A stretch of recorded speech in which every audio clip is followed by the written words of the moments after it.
Good morning. Thank you for joining me today.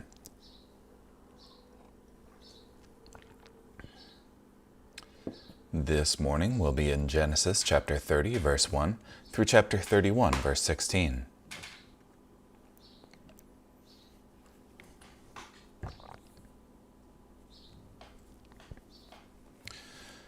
When Rachel saw that she could not give Jacob children, she became jealous of her sister. She said to Jacob, "Give me children or I'll die."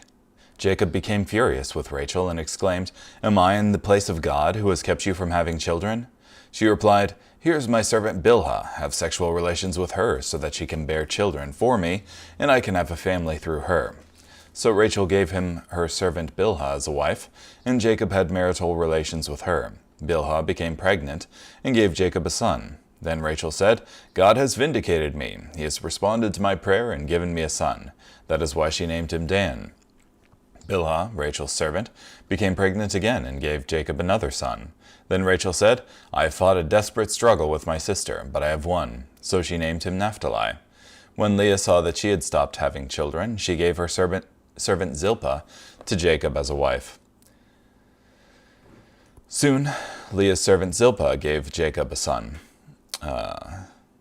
Leah said, "How fortunate," so she named him Gad. Then Leah's servant Zilpah gave Jacob another son. Leah said, "How happy I am, for women will call me happy," so she named him Asher.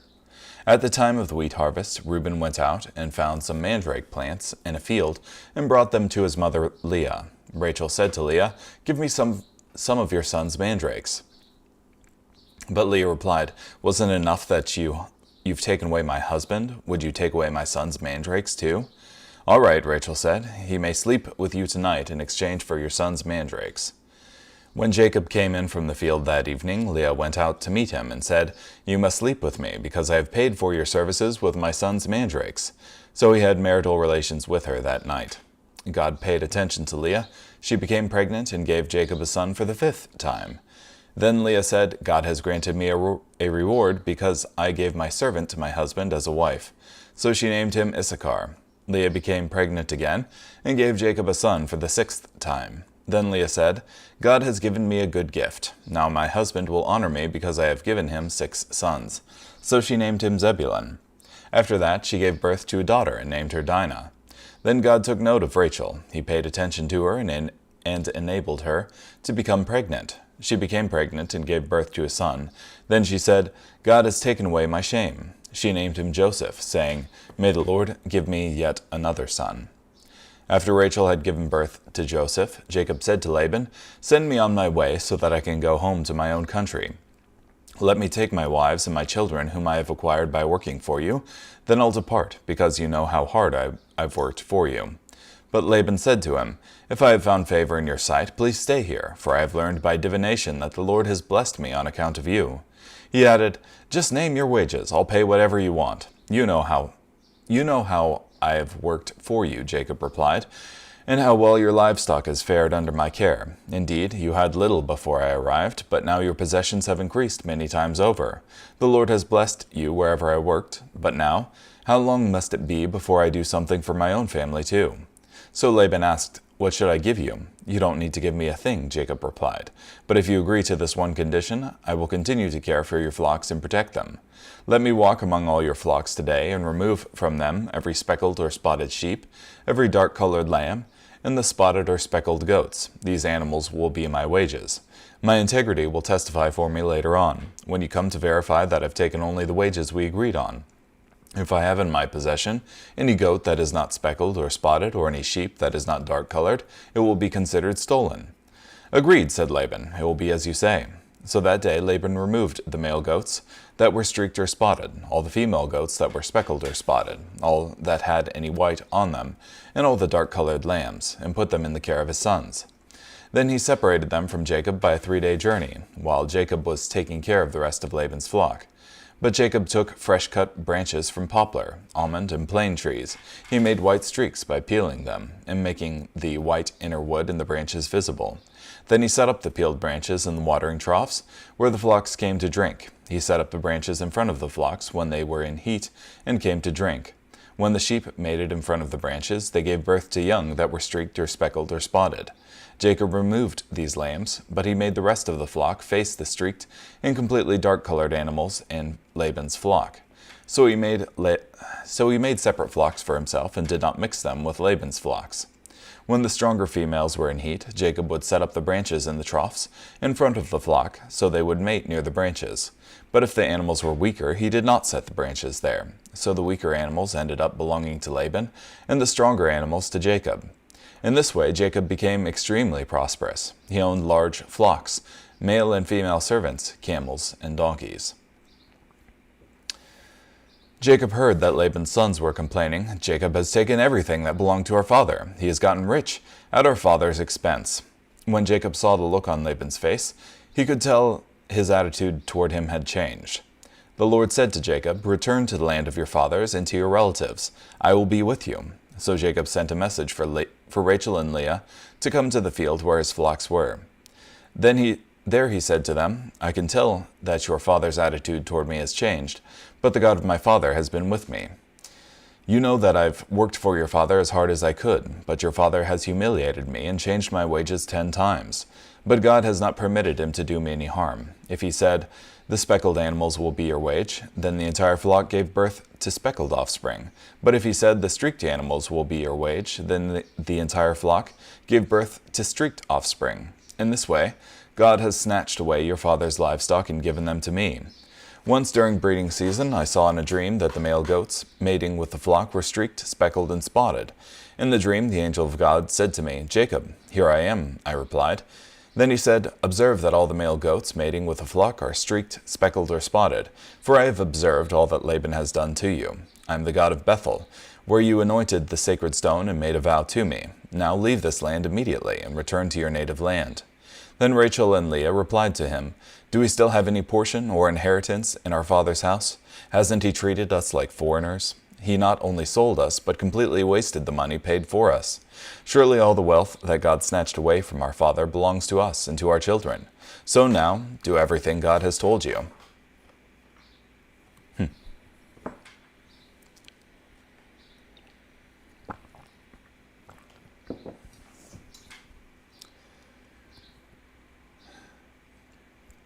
Yeah, so first off we have here the battle amongst Jacob's wives for who can garner the husband's affection and who can have children. And Rachel, who was previously unable to have children in the last chapter, it was just Leah prior to that who was having children, Rachel gives her maid Bilhah to Jacob as a surrogate mother, and has several children through her. Then you have Leah giving her maid Zilpah to Jacob, and then there's several children through her, a couple more children through Leah, and then Rachel finally has a child named Joseph. So it's,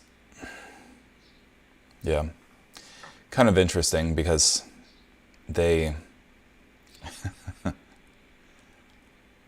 name these children according to how they perceive that God's working in their lives.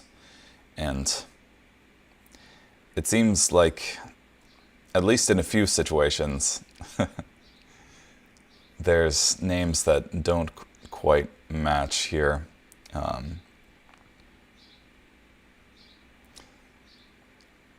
Like Rachel said, God has vindicated me. He has responded to my prayer and given me a son, when it's through Bilhah that she has this child. So the effect I get is that, oh, God is happy that I've given my maid as a wife to Jacob and has blessed me with this child,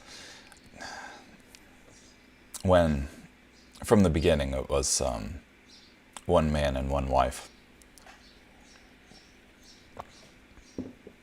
And the two shall become one flesh.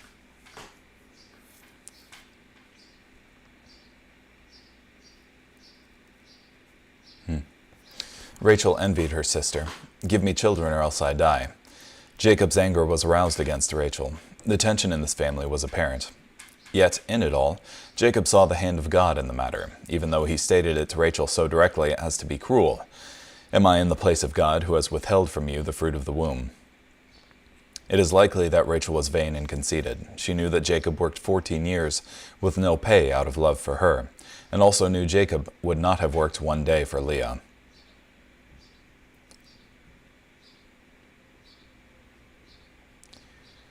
"Here is my maid, go into her." Much like Sarah gave Hagar to Abraham in a surrogate mother-type arrangement, Rachel gave her maid, Bilhah, to Jacob. The phrase "bear child on my knees" refers to the ancient practice of surrogate adoption. Some believe that the phrase refers only to a symbolic placement of the child on the knees of one who adopts it. Others believe something else. That it refers to the surrogate sitting on the lap of the adoptive mother during both insemination and birth.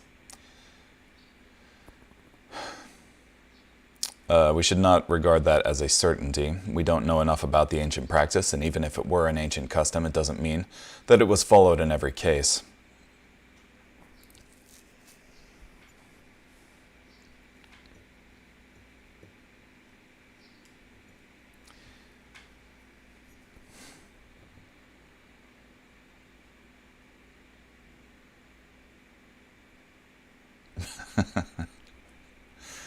Can a woman get so low that she will hit her sister over the head with a baby? Rachel did.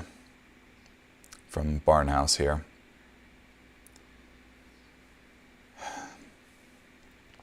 Yeah.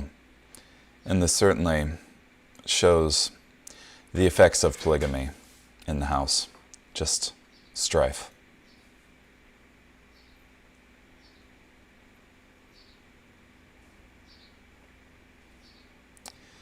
Jacob's seventh son, born to him through Zilpah, the maid of Leah, was named Gad, meaning troop or good fortune. The wives of Jacob continued to use their children as pawns in a power struggle within the home. Leah had apparently lost the peace she had when her fourth son was born. She no longer had the peace praise Judah brought.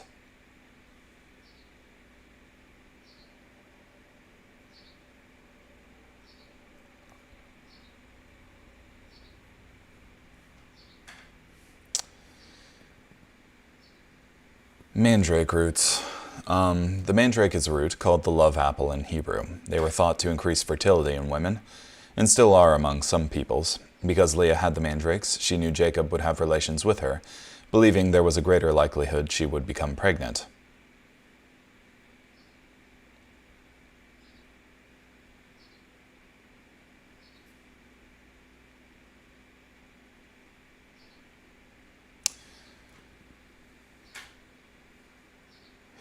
Yeah. It's rough.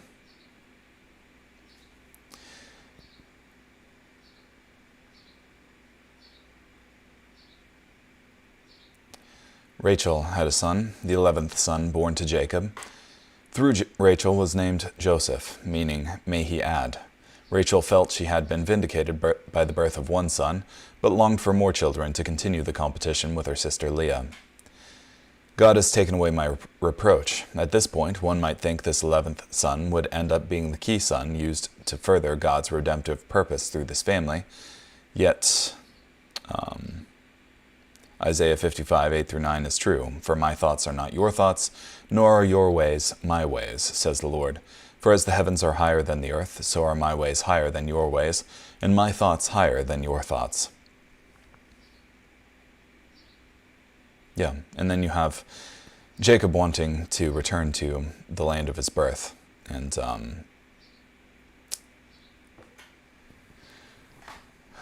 asking Laban for leave to go.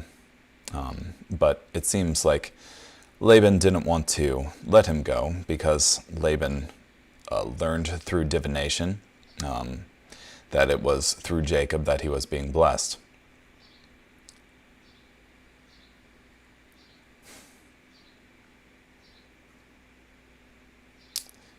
So then you have the speckled and spotted being Jacob's wages, and the normal, I guess, plain-colored sheep and slash goats were Laban's wages.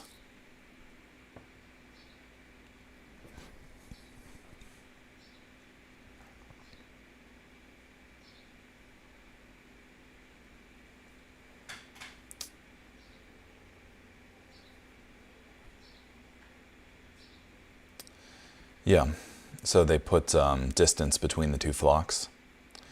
And then Jacob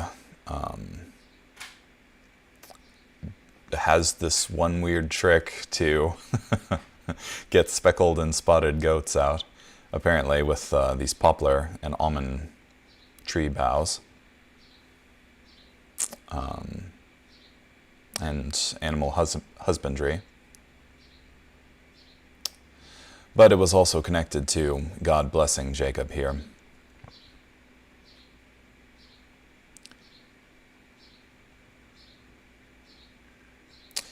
Jacob used selective breeding. We don't know exactly how this method worked. It is possible Jacob knew more about animal husbandry than we do today, but it is more likely Jacob did the best he knew, and God blessed it.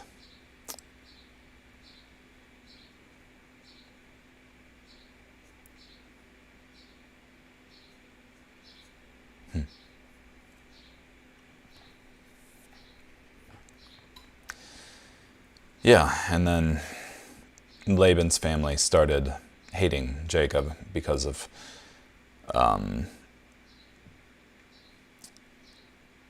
the shift in wealth from Laban to Jacob. It was a problem of envy. Envy will distort the truth. Jacob had not taken anything of Laban's, but envy will lie. Therefore Laban's sons said, Jacob had taken away all that was our father's. The envy of Laban's sons poisoned Laban's heart against Jacob. Before, Laban was entirely pleased with the agreement. Envy is bad not only on its own, but also for the company it keeps. For you are still carnal. For where there are envy, strife, and divisions among you, are you not carnal and behaving like mere men? From 1 Corinthians 3:3. For where envy and self-seeking exist, confusion and every evil thing are there. James 3:16. Instead, love suffers long and is kind. Love does not envy. God wants to deliver us from envy, for we ourselves were also once foolish, disobedient, deceived, serving various lusts and pleasures, living in malice and envy, hateful and hating one another. From Titus 3:3. Envy is no small sin. It put Jesus on the cross, for he knew that they handed him over because of envy in Matthew 27:18.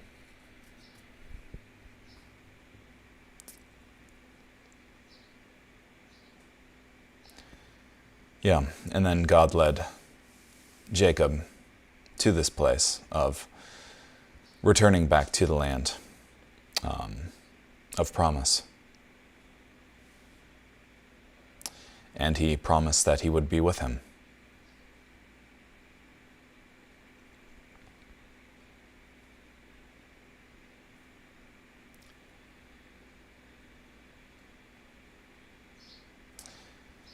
The angel of God spoke to me in a dream. Here we learn that the blessing of blessed production of sheep and goats described in Genesis 30, in the latter portion, was in some way revealed to Jacob in a dream. Jacob did not only use clever agricultural methods, more importantly, he had the blessing of God.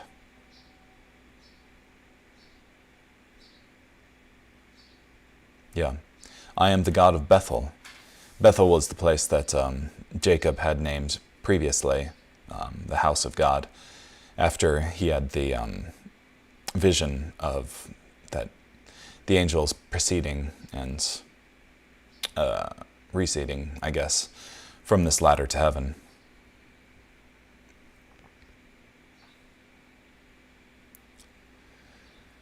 Rachel and Leah noted that their father Laban had already used any potential inheritance they may have once received.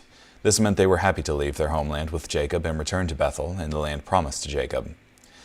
Whatever God has said to you, do it. Their support of Jacob in a costly and perhaps dangerous move was significant.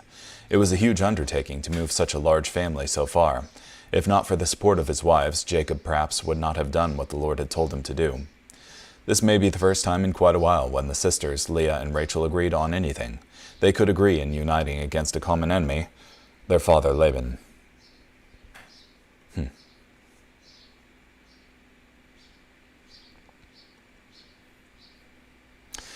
Okay, well, thank you so much for joining me today.